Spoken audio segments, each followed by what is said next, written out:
नमस्कार. सातारा आवाजच्या बातमीपत्रात मी गुरुनाथ तुमचं मनापासून स्वागत करतो. मी आता जिल्हा परिषदेच्या बाहेर आहे.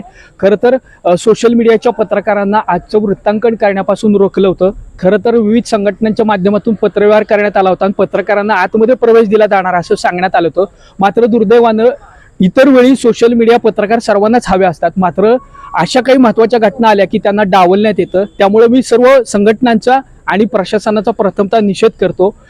सातारा जिल्ह्याच्या जिल्हा परिषद म्हणजे मिनी मंत्रालय आपण म्हणतो, याचा काही दिवसांपूर्वी राड्याचा अंक आपण विधिमंडळात पाहिला होता. यशवंत विचार सांगणाऱ्या साताराच्या गौरवशाली परंपरेला गालबोट लागलं होतं. पोलिसांनी मंत्र्यांना धक्काबुक्की केली असे त्यामुळं या सगळ्या गोष्टी घडल्या. अगदी पोलीस अधीक्षकांचं निलंबन करण्यापर्यंतच्या घटना घडल्या. परत त्याला स्थगिती दिली. आजचा दुसरा अंक आपल्याला इथं पाहायला मिळाला. वास्तविक स्वरूपामध्ये राष्ट्रवादीचे 2 उमेदवार हे फुटले असल्याचं आता समजतं आहे.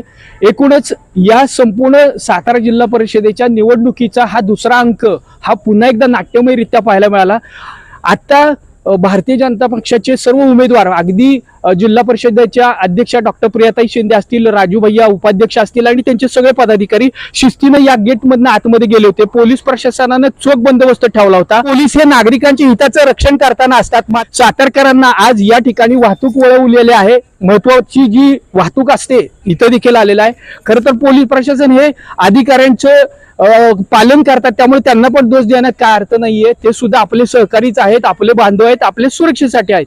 महत्वाचा मुद्दा जो आहे तो जिल्हा परिषदेच्या या दुसऱ्या अंकाचा, खरं तर लोकशाहीची हत्या केली, थट्टा केली अशा पद्धतीचे वल्गना आता इथं या गेटमध्ये बसून संबंधित जे आता त्यांची नाराजी त्यांनी व्यक्त केलेली आहे. राष्ट्रवादीचा एक उमेदवार अनुपस्थित झाल्याचं इथं समजलेलं आहे आणि राष्ट्रवादीच्याच दोन्ही उमेदवार खरं तर त्यांनी आता अर्ज भरलेले आहेत आणि कदाचित ते भाजपला सहकार्य करतील अशीच माहिती आता इतर राष्ट्रवादीच्या पदाधिकाऱ्यांनी दिली. खरं तर त्यांचा आक्रोश म्हणून ते आता बाबासाहेब आंबेडकरांच्या पुतळ्याला जाऊन अभिवादन करणार आहेत. छत्रपती शिवाजी महाराजांच्या तिथे जाऊन आपला क्लेश आहे, उद्विग्नता आहे ती सांगणार आहेत. एकूणच सातारा जिल्ह्याचं राजकारण हे प्रशासनाला हाताला धरून कसं केलं जातं याचा वस्तुपाठ आज सगळ्यांनी साताऱ्यांनी पाहिलाय, जिल्ह्यांनी पाहिलेला आहे. ते चांगलं होईल, सातारकरांच्या हितासाठी होईल. झालेल्या सर्व उमेदवारांना खरं तर सातारा आवाज परिवारातर्फे आपण शुभेच्छा देऊयात.